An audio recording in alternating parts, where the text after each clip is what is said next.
ရန်ကုန်မြို့တွင်နေရအသီးသီးမှရောင်းချနေတဲ့လမ်းဘေးဈေးဆိုင်တွေကိုမှတ်ပုံတင်ထားရှိပြီးစနစ်တကျရောင်းချနိုင်ဖို့လွှတ်တော်တွင်ကော်မတီဝင်တွေနဲ့ညှိနှိုင်းဆွေးနွေးမှုတွေပြုလုပ်သွားဖို့ရှိတယ်လို့သိရပါတယ်။ဒီသတင်းကိုစံနှနွပြည်ပေါ်မှာကျော်နန်ထုံးကဆက်လက်တင်ဆက်ပေးသွားမှာဖြစ်ပါတယ်။ရန်ကုန်တိုင်းဒေသကြီးနေရာအသီးသီးမှရောင်းချနေတဲ့လမ်းဘေးဈေးတွေကိုစနစ်တကျရောင်းချနိုင်ဖို့အတွက်လွှတ်တော်ထဲမှာသက်ဆိုင်ရာကော်မတီဝင်တွေနဲ့ညှိနှိုင်းဆွေးနွေးဆောင်ရွက်သွားမယ့်သတင်းကိုကြားယူပေးသွားမှာဖြစ်ပါတယ်။ရန်ကုန်မြို့တွင်ပလက်ဖောင်းတွေနဲ့လမ်းမတွေပေါ်မှာရောင်းချနေတဲ့လမ်းဘေးဈေးဆိုင်တွေကိုစနစ်တကျရောင်းချနိုင်ဖို့မှတ်ပုံတင်ကပ်ပြားတွေထုတ်ပေးပြီးတတ်မှတ်အခွန်တွေကောက်ယူကာရောင်းချခွင့်ပြုနိုင်ဖို့ကော်မတီအဆင့်ဆင့်တွဲဆိုညှိနှိုင်းမှုတွေပြုလုပ်ပြီးတိုင်းဒေသကြီးလွှတ်တော်မှာတင်ပြဆွေးနွေးမှုတွေပြုလုပ်သွားမယ်လို့တိုင်းဒေသကြီးလွှတ်တော်ကိုယ်စားလှယ်တွေကပြောပါတယ်။နိုင်ငံတကာမှာလည်းလမ်းဘေးဈေးတွေရှိတဲ့အတွက်လမ်းဘေးဈေးတွေပပျောက်ဖို့ဆိုတာမဖြစ်နိုင်ပေမဲ့ဈေးတွေအနေနဲ့ပတ်ဝန်းကျင်ထိခိုက်မှုမရှိစေဖို့နဲ့မြို့တော်သားရလှပဖို့စီကံတဲ့ကြားနဲ့စနစ်တကျရောင်းချနိုင်အောင်လိုအပ်တဲ့စီကံသတ်မှတ်ချက်တွေနဲ့ဆောင်ရွက်သွားမှာဖြစ်တယ်လို့တိုင်းဒေသကြီးလွှတ်တော်ကိုယ်စားလှယ်တွေကပြောပါတယ်။ကျွန်တော်တို့အဲ့လိုလွှတ်တော်ကော်မတီအနေနဲ့အဲ့လိုမျိုးဆွေးနွေးကြမယ်။ဆွေးနွေးပြီးတော့အပြင်မှာ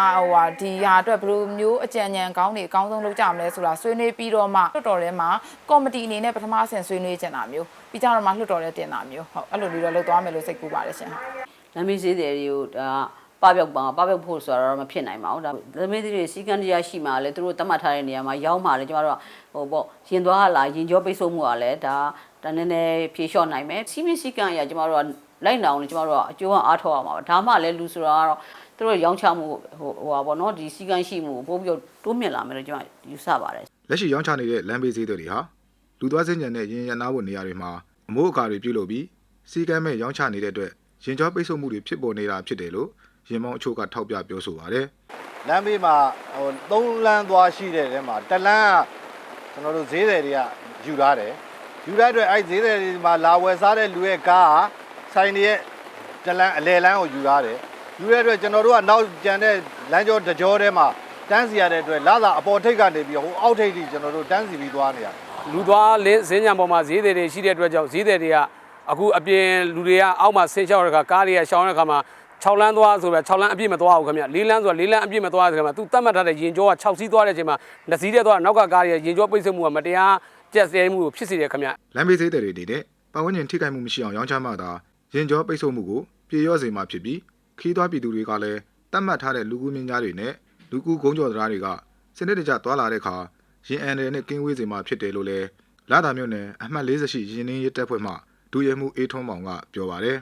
လမ်းဘေးဈေးတွေကတော့သူတို့တည်မဲ့ထားတဲ့နေရာလေးမှာထိုင်ပြီးတော့သူတို့ကိုရှားပေးတဲ့အကွက်လေးမှာရောက်မယ်ဆိုရင်တော့ကျွန်တော်တို့ရင်ကျောပိတ်ဆို့မှုကိုတစ်ဖက်တစ်လမ်းကလည်းကူညာရောက်ပြီးတော့ရင်အနေလမ်းရှင်နဲ့ကင်းရှင်းသွားမှာဖြစ်ပါတယ်ခင်ဗျ။ဒီတော့ပြည်သူတွေအနေနဲ့တည်မဲ့ထားတဲ့နေရာတွေဖြစ်တဲ့ဂုံကျော်တရားတို့လူကူမိကြားတို့ပလက်ဖောင်းတို့ပေါ်ကနေရှောက်တော့လို့ရှိရင်အနေကင်းရှင်းမှာဖြစ်ပြီးတော့ရင်ကျောပိတ်ဆို့မှုကိုတစ်ဖက်တစ်လမ်းကလည်းဖြေလျှော့ရောက်တဲ့အကြောင်းကျွန်တော်ပြောချင်ပါတယ်ခင်ဗျ။လမ်းဘေးဈေးတွေကိုတက်ဆိုင်ရာကတတ်မှတ်ပေးထားတဲ့အချိန်တွေမှာရောင်းချရတဲ့အခါအဆင်မပြေတဲ့အတွက်အဆင်ပြေသလိုရောင်းချနေကြရတာဖြစ်ပြီးလိုက်လံဖယ်ရှားရှင်းလင်းချိန်မှာရှောင်တင်ရတဲ့အခက်အခဲတွေရှိလို့မှတ်ပုံတင်စနစ်နဲ့ဆောင်ရွက်ပေးမယ်ဆိုအဆင်ပြေလာနိုင်ပွဲရှိတယ်လို့လမ်းဘေးဈေးတဲ့အချို့ကပြောပါတယ်ကျွန်တော်တို့ကလမ်းဘေးဈေးတွေဆိုတော့လေ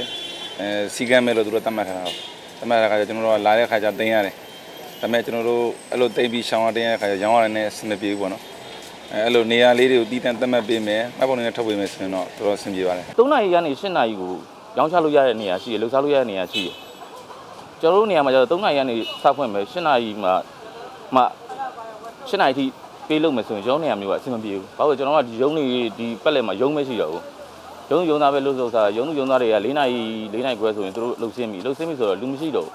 လူမရှိရင်ကျွန်တော်တို့ဘာလို့မှဖြစ်တော့နိုင်ငံတော်ဖွံ့ဖြိုးတိုးတက်ဖို့အဖက်ဖက်ကတာဝန်ယူဆောင်ရွက်နေချိန်မှာအောက်ခြေအဆင့်ပြည်သူတွေတွေကလည်းပူးပေါင်းပါဝင်ဆောင်ရွက်မှုတွေလိုအပ်မှာဖြစ်တယ်လို့ကြောက်တရားမြို့နယ်အမှတ်1မဲဆန္ဒနယ်မှာတိုင်းဒေသကြီးလွှတ်တော်ကိုယ်စားလှယ်ဒေါ်ကြည်ပြားကပြောပါတယ်ရန်ကုန်မြို့တွင်6မြို့နယ်ပါဝင်ကမာရွတ်မြို့နယ်မရန်ကုန်မြို့နယ်